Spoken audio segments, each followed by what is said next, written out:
Assalamualaikum warahmatullahi wabarakatuh. Kembali lagi di channel Radio Horor.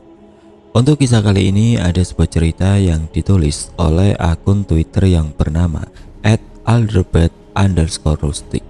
Dan untuk kisah yang akan saya bawakan kali ini yaitu sebuah kisah yang berjudul Gantung. Sebelum kita masuk ke ceritanya, tekan dulu tombol like video ini dan jangan lupa tekan juga tombol subscribe channel ini. Dan nyalakan juga lonceng notifikasinya agar tidak ketinggalan cerita-cerita baru dari channel ini. Dan bagi teman-teman yang ingin membaca langsung ceritanya, nanti silakan saja kunjungi linknya yang nanti akan saya sertakan di kolom deskripsi. Dan jangan lupa di follow juga akun penulis. Dan seperti apa untuk kisah kali ini? Langsung saja kita simak berikut ini.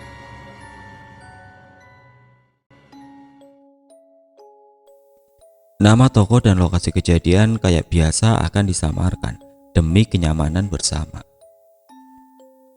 Mulanya, Victor dan aku sama-sama bekerja di suatu tempat pangkas rambut. Di tahun pertama buka, tempat usaha tersebut sudah cukup ramai dengan pelanggan. Karena selain mematok ongkos yang murah, pelayanan yang kami berikan pun boleh dibilang sangat memuaskan dibanding dengan tempat lain yang serupa.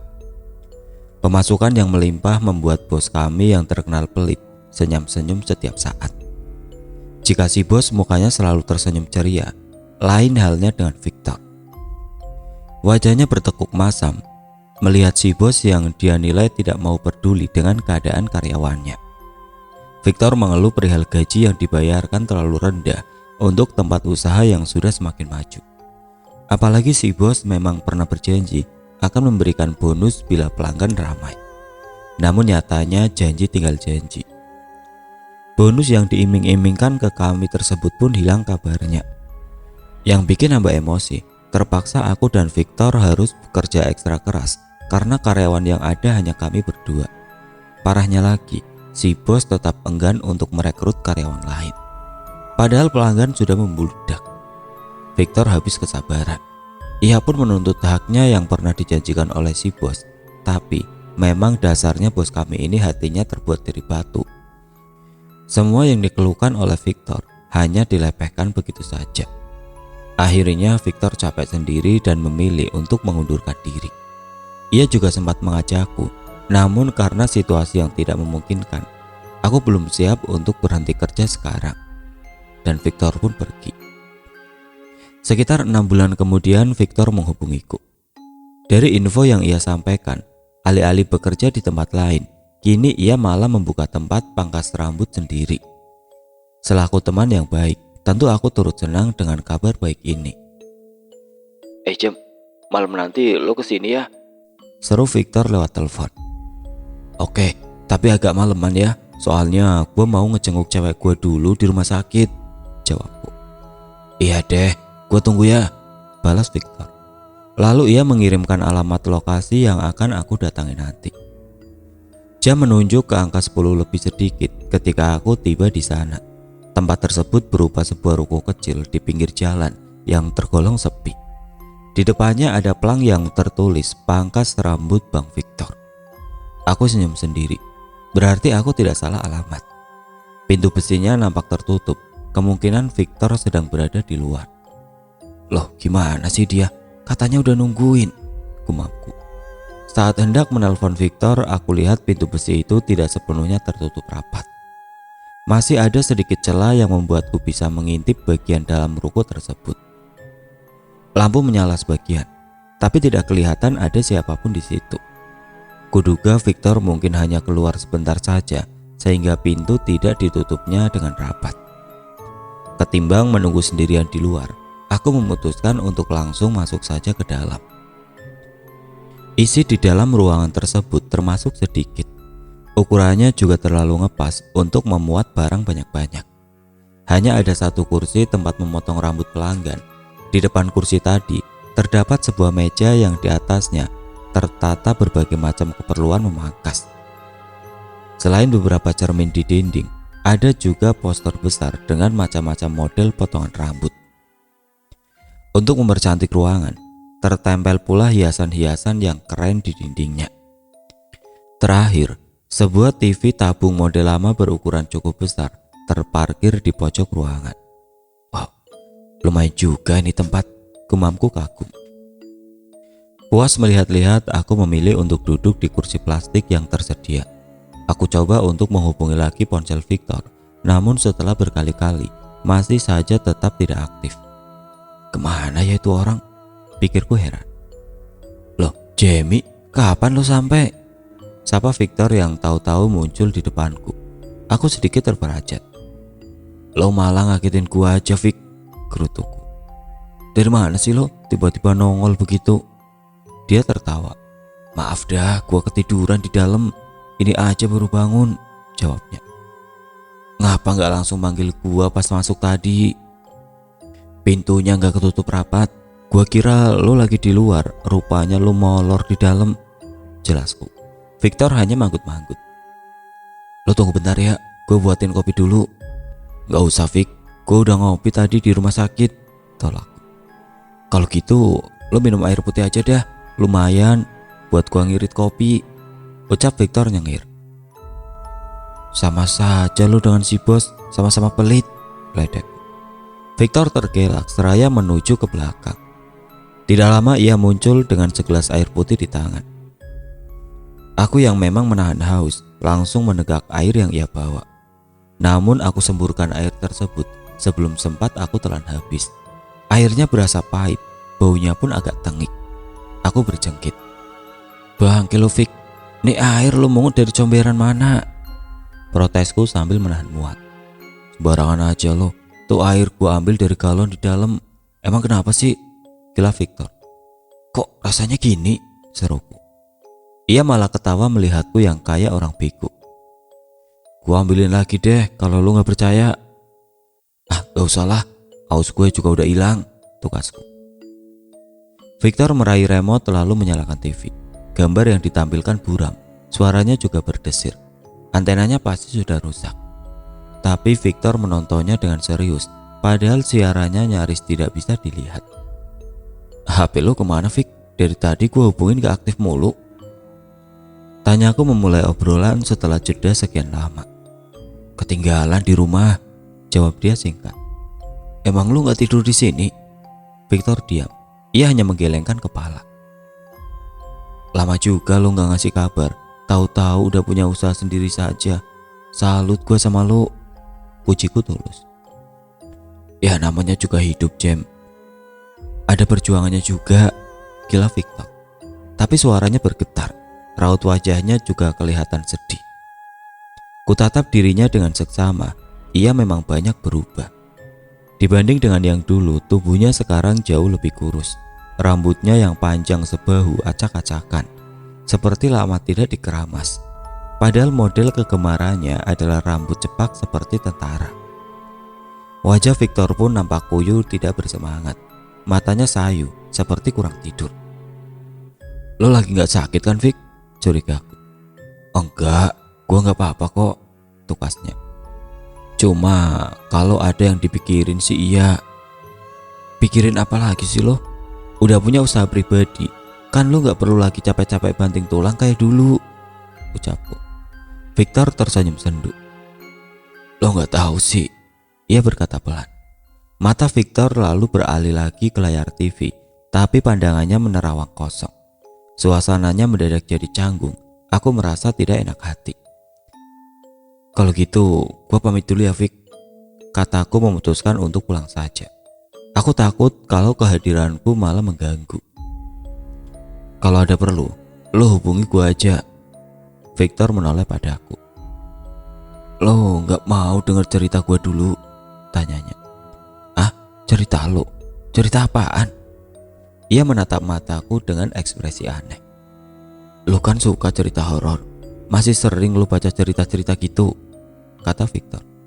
Ya masih dong, di Twitter malah makin banyak yang bikin gituan, tukasku. Victor tersenyum janggal. Kalau begitu, lu wajib dengerin cerita horor dari gua sekarang, bisiknya.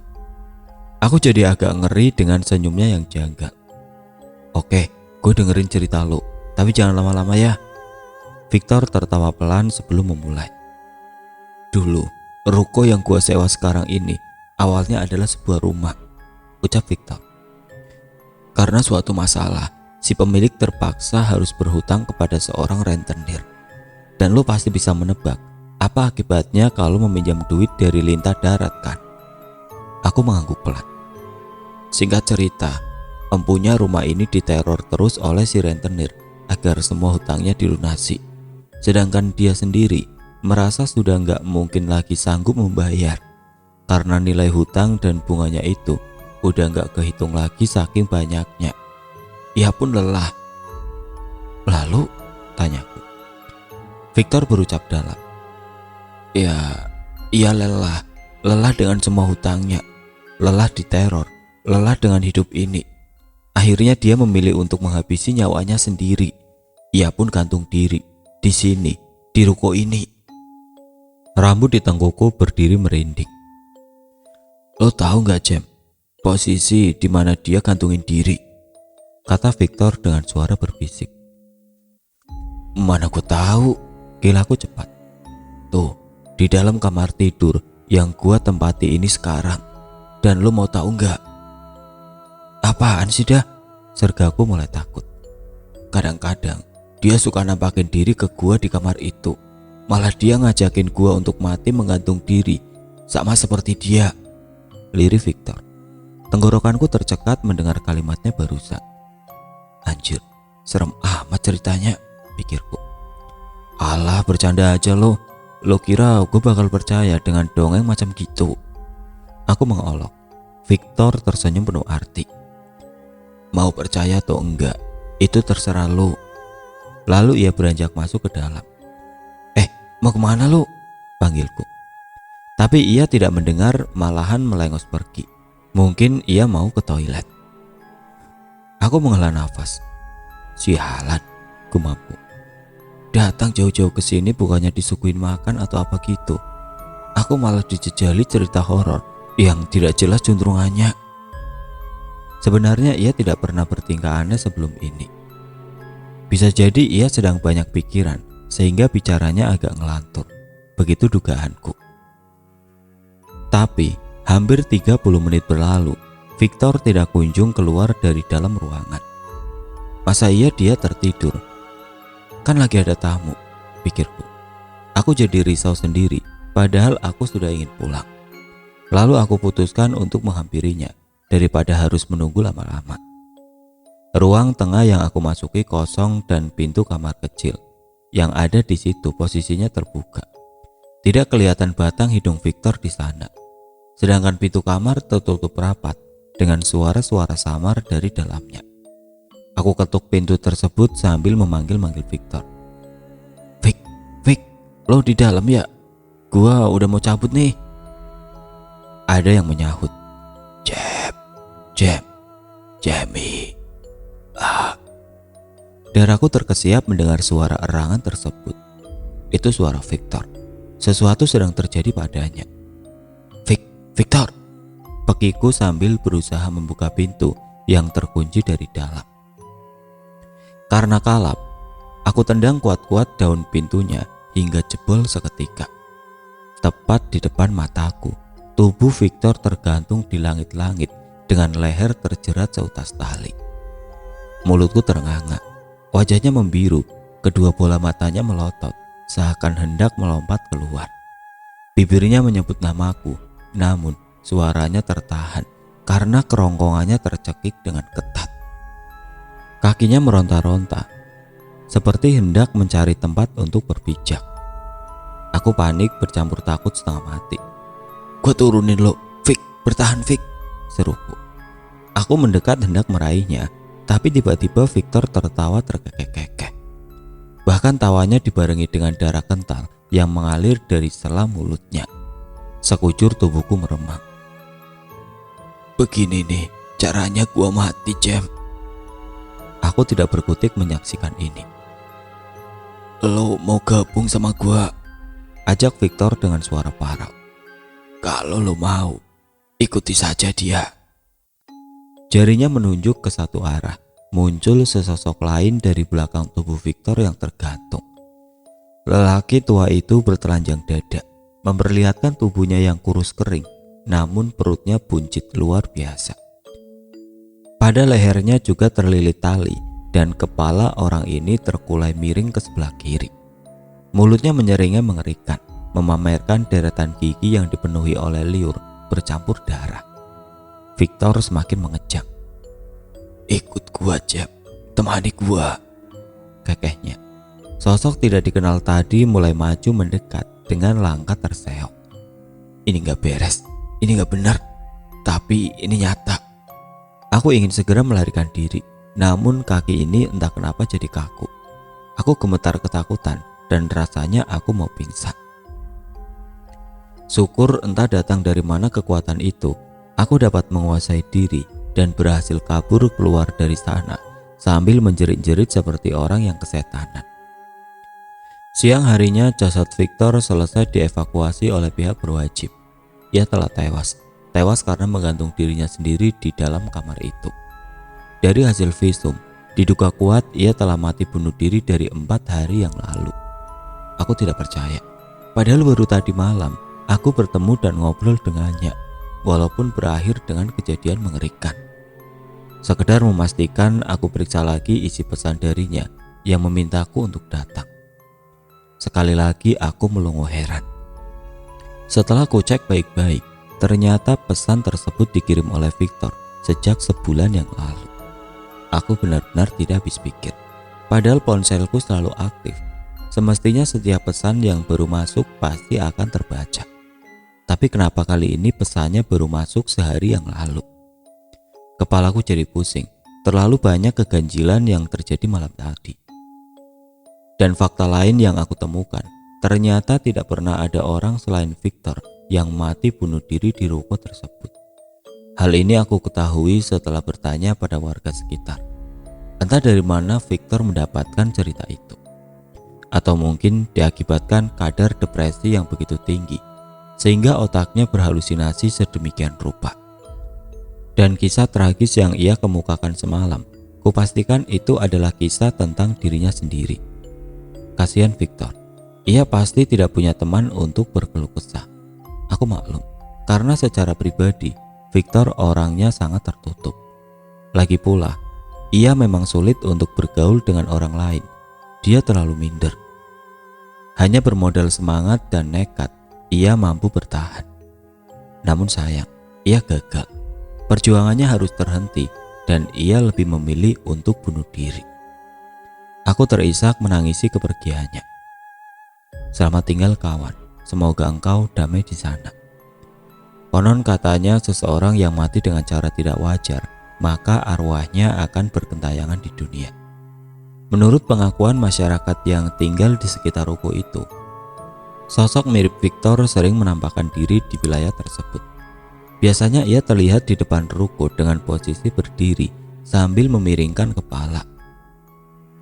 Pernah juga ada yang melihat ia mondar-mandir di jalan pada malam-malam tertentu. Banyak warga yang mengeluh karena rumah mereka jadi sering diketuk oleh sosok yang tidak kasat mata. Tidak jarang warga setempat selalu mendengar sosok itu menangis dari luar rumah mereka.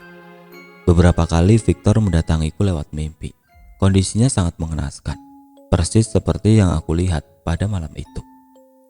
Victor yang malang, ia pasti tidak tenang di alam sana. Oh ya, jika setelah selesai membaca kisah ini, lalu kalian mendengar ada suara tangisan di luar sana, sebaiknya kalian acuhkan saja.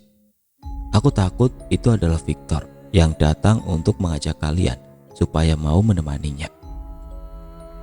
Dan perhatikan juga sekeliling kalian, siapa tahu ia telah ada di dalam kamar, tengah memperhatikan kalian dari sudut ruangan. Sama seperti yang aku alami saat ia menemuiku. Sekarang coba lihat ke sebelah kiri kalian. Pasti saat ini ia telah ada dan sedang berbaring di samping kalian.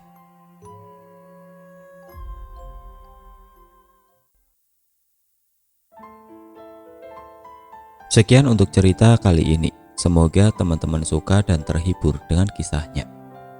Untuk teman-teman yang baru bergabung, jangan lupa untuk like, komen, share, serta subscribe channel ini. Dan nantikan kisah-kisah horor berikutnya tetap di channel Radio Horor. Wassalamualaikum warahmatullahi wabarakatuh.